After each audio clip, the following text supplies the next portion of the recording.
Di ujung utara benua Eropa, di mana matahari enggan tenggelam di musim panas dan seolah enggan terbit di musim dingin, terbentang gugusan negeri yang sering disebut sebagai tanah para dewa utara, yaitu Skandinavia.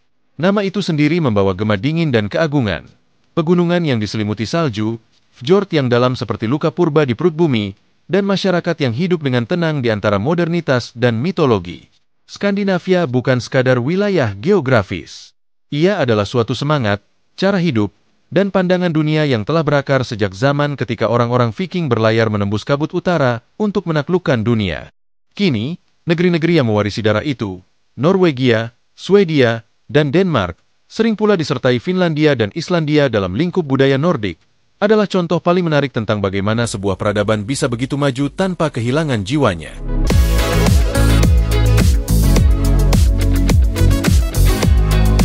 Kata Skandinavia sendiri berakar dari nama kuno Scania, daerah di ujung selatan Swedia yang kini dikenal sebagai Skane.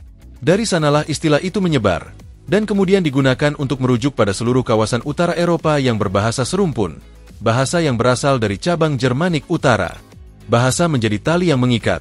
Swedia, Norwegia, dan Denmark berbicara dalam bahasa yang masih saling dimengerti, meski dengan logat berbeda, seperti tiga saudara yang telah lama tinggal di rumah yang sama, lalu memisahkan diri ke kamar masing-masing. Di zaman prasejarah, kawasan ini ditutupi oleh gletser raksasa. Ketika lapisan es mulai mencair sekitar 10.000 tahun yang lalu, manusia datang, pemburu dan pengumpul yang mengikuti jejak rusa kutub. Dari mereka, lahirlah peradaban Nordik purba, yang kemudian melahirkan legenda-legenda tentang dewa petir Thor, sang ayah para dewa Odin, dan pohon kehidupan Yggdrasil yang menautkan 9 dunia.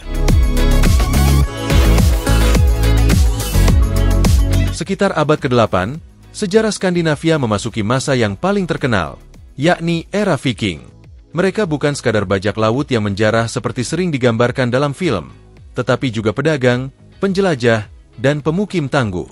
Mereka berlayar dengan kapal panjang yang ramping, dihiasi kepala naga, menembus Atlantik dan Laut Utara, menaklukkan ombak dengan keberanian yang nyaris tak masuk akal. Dari fjord Norwegia, mereka berlayar ke Inggris, dari Denmark ke Prancis Utara, dari Swedia menembus sungai-sungai Rusia hingga mencapai Bizantium. Kisah tentang Leif Erikson, putra dari Erik si Merah, bahkan melampaui benua. Ia diduga mencapai pesisir Amerika Utara, Finland, sekitar tahun 1000 Masehi, hampir 5 abad sebelum Columbus. Namun kejayaan Viking bukan sekadar soal penaklukan, tetapi tentang semangat menjelajah dan memahami dunia. Di bawah helm besi dan janggut tebal, mereka menyimpan rasa ingin tahu yang dalam, tentang laut, bintang, dan nasib. Ketika abad berganti, dan Eropa memasuki zaman Kristen, darah perang Viking perlahan surut, digantikan oleh kerajaan-kerajaan baru yang mulai membentuk wajah Skandinavia modern. Dari semua kerajaan Skandinavia, Denmark adalah yang paling selatan, dan yang paling lama berhubungan dengan daratan Eropa. Negeri ini seperti jembatan antara dunia utara yang dingin dan Eropa kontinental yang sibuk. Ibu kotanya, Copenhagen, berdiri di tepi Selat Resund, hanya selemparan batu dari Swedia. Denmark sering digambarkan sebagai negeri yang kecil namun berpengaruh. Di masa lalu, mereka memiliki kekaisaran maritim yang kuat, menguasai wilayah Norwegia, Islandia, bahkan sebagian Inggris. Namun kekuatan itu perlahan memudar seiring munculnya kekuatan besar Eropa lainnya. Kini, Denmark dikenal bukan karena kekuasaan militernya, melainkan karena kebahagiaan rakyatnya. Tahun demi tahun, laporan dunia menempatkan Denmark di peringkat teratas, negara paling bahagia di dunia. Konsep hygge, gaya hidup sederhana yang menekankan kenyamanan, keintiman, dan ketenangan, menjadi filosofi nasional. Duduk di kursi kayu dengan lilin menyala, secangkir kopi hangat, dan hujan tipis di luar jendela, begitulah kebahagiaan dalam versi Denmark. Namun jangan salah, di balik kehangatan itu tersimpan kedisiplinan sosial luar biasa. Denmark adalah pionir dalam demokrasi modern, negara yang memelopori kesejahteraan sosial, pendidikan gratis, dan sistem transportasi ramah lingkungan. Bagi banyak orang, Denmark adalah bukti bahwa negara kecil pun bisa menjadi besar, bukan lewat penaklukan, melainkan lewat kebijaksanaan. Jika Denmark adalah jembatan, maka Swedia adalah hutan dan danau, luas, sunyi, dan tenang. Negeri ini membentang dari pesisir Baltik hingga ke lingkar Arktik, penuh danau biru dan hutan pinus sejauh mata memandang. Di antara keheningan itu, Swedia membangun kekuatan yang lembut namun tegas. Pada abad ke-17, Swedia pernah menjadi kekaisaran yang ditakuti. Di bawah Raja Gustavus Adolphus, mereka menaklukkan sebagian besar Eropa Utara dalam perang 30 tahun. Namun setelah masa kejayaan itu pudar, Swedia memilih jalan lain, yakni jalan netralitas. Sejak abad ke-19, Swedia nyaris tak terlibat dalam perang apapun, bahkan ketika dunia terbakar oleh 2 perang dunia. Dari pilihan itu lahirlah karakter nasional yang khas, cinta damai, keteraturan, dan kesetaraan. Di abad modern, Swedia menjadi tanah kelahiran ide-ide sosial progresif. Sistem kesejahteraannya sering dijadikan contoh dunia, seperti pendidikan gratis hingga universitas, perawatan kesehatan universal, dan cuti melahirkan yang panjang. Namun di balik itu, Swedia juga adalah negeri inovasi. Dari Volvo, IKEA, H&M, Spotify, hingga ABBA, Swedia mengekspor bukan hanya barang, tapi juga gaya hidup, efisien, minimalis, dan seimbang. Swedia adalah negeri di mana seni bertemu kesederhanaan. Di desa-desa utaranya, rumah kayu berwarna merah Falu Rådvarg berdiri di antara hutan cemara, sementara di kota seperti Stockholm, kanal dan pulau, berbaur dengan arsitektur modern. Semua berjalan teratur, seperti jam tangan Nordik yang berdetak tanpa tergesa. Sementara itu, di sisi barat, berdirilah Norwegia, negeri yang dibentuk oleh alam yang ekstrim. Dari semua negara Skandinavia, Norwegia barangkali yang paling dramatik secara geografis. Gunung-gunungnya menjulang tinggi, lembahnya dalam dan berkelok, dan lautnya menyusup jauh ke daratan dalam bentuk fjord, atau lembah glasial raksasa yang terisi air laut, seperti Sognefjord dan Geirangerfjord yang menakjubkan. Norwegia dulu adalah negeri miskin. Hingga pertengahan abad ke-20, rakyatnya hidup dari pertanian sederhana dan perikanan di pesisir yang keras. Namun nasib berubah pada tahun 1969, ketika ladang minyak ditemukan di Laut Utara.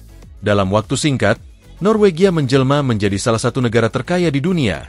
Tapi yang menarik, mereka tidak terbuai.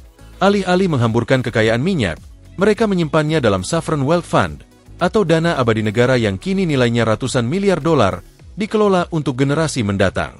Kami tidak mewarisi bumi dari nenek moyang kami meminjamnya dari anak cucu kami. Begitu pepatah Nordik yang sering dikutip. Norwegia memegangnya dengan teguh.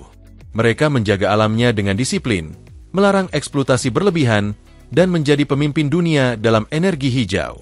Di ibu kota Oslo, mobil listrik melaju nyaris tanpa suara di jalan-jalan yang bersih, sementara di utara, lampu hijau aurora menari di langit malam. Jika ada satu hal yang menggambarkan Norwegia, mungkin adalah rasa kagum akan kebesaran alam. Di sini manusia bukan penguasa, melainkan bagian kecil dari lanskap raksasa. Seorang penyair Norwegia pernah menulis, "Gunung tidak bicara, tapi kita tahu mereka mendengarkan."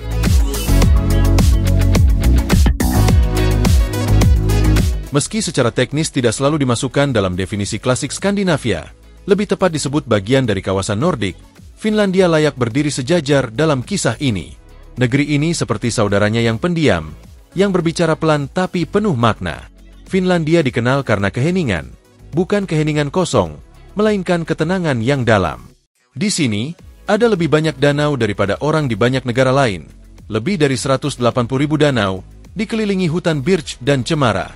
Di musim dingin, airnya membeku, di musim panas, memantulkan langit biru tak berawan.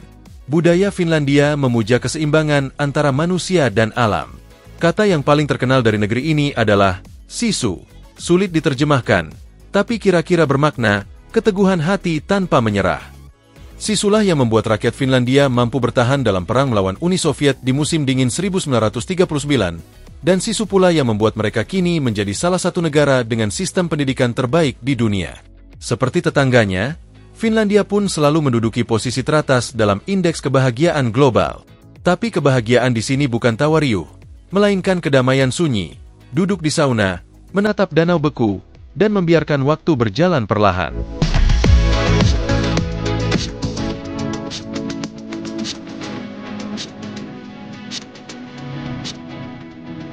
Dan terakhir, jauh di tengah Atlantik, berdirilah Islandia, pulau aneh yang lahir dari pertemuan dua dunia geologis. Di bawah tanahnya mengalir api vulkanik, sementara di atasnya terbentang gletser raksasa. Tak ada tempat lain di dunia di mana bumi dan langit begitu sering saling menguji. Penduduk Islandia hanya sekitar 400.000 jiwa, tapi kisah mereka luar biasa.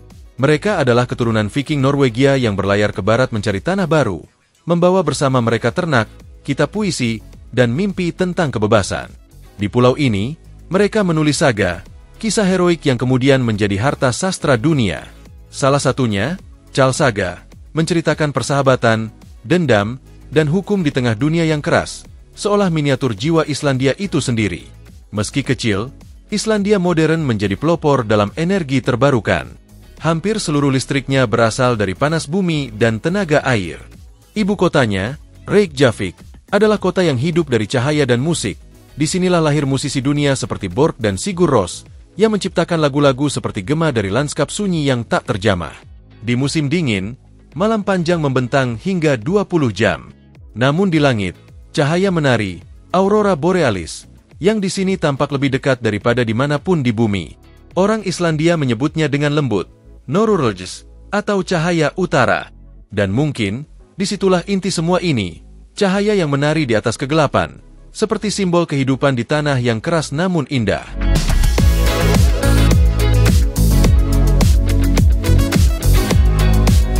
Meskipun tiap negara Skandinavia memiliki karakter berbeda, ada benang merah yang menghubungkan mereka. Rasa hormat terhadap alam, kesetaraan sosial, dan pandangan hidup yang tenang namun berprinsip. Mereka mengajarkan dunia bahwa kemajuan tidak harus dibangun di atas keserakahan. Bahwa teknologi bisa berjalan beriringan dengan kebersahajaan, dan bahwa kebahagiaan bisa tumbuh dari hal-hal sederhana. Udara bersih, waktu bersama keluarga, dan masyarakat yang saling percaya. Sosiolog sering menyebut Skandinavia sebagai contoh kapitalisme dengan hati nurani, suatu sistem ekonomi modern yang disertai jaring kesejahteraan sosial yang kuat. Pajak tinggi dibayar dengan rela, karena masyarakat percaya uang itu kembali dalam bentuk layanan publik terbaik di dunia. Sekolah gratis, perawatan kesehatan universal, tunjangan anak, cuti orang tua berbulan-bulan, semua itu adalah cerminan kepercayaan mendalam antara warga dan negara. Dan mungkin, itulah rahasia sejati negeri-negeri utara, kepercayaan yang sederhana namun langka di dunia modern.